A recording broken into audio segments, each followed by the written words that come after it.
যুক্তরাষ্ট্রের president Donald Trump board of piece বা শান্তি পর্ষদের সনদে স্বাক্ষর করেছেন বৃহস্পতিবার 22 জানুয়ারি সুইজারল্যান্ডের দাভোসে 56তম বিশ্ব অর্থনৈতিক ফোরাম WEF এর ফাঁকে তিনি এই সনদে স্বাক্ষর করেন।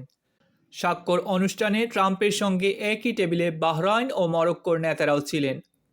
ট্রাম্প ছাড়াও এখন পর্যন্ত আরও 19 দেশের নেতারা এতে স্বাক্ষর করেছেন। স্বাক্ষরের আগে ট্রাম্প বলেন, আমরা যা করছি তা খুবই গুরুত্বপূর্ণ। আমি সত্যিই এখানে এসে এটি করতে চেয়েছিলাম। এর চেয়ে ভালো জায়গা আর হতে পারে না। এরপর ট্রাম্প একটি কলম হাতে নিয়ে এক গুচ্ছ নথিতে স্বাক্ষর করেন। হাসি মুখে সেগুলো ক্যামেরার সামনে তুলে ধরেন তিনি। এরপর জোড়ায় জোড়ায় অন্য বিশ্ব নেতারাও এগিয়ে এসে শান্তি সনদে স্বাক্ষর করতে থাকেন।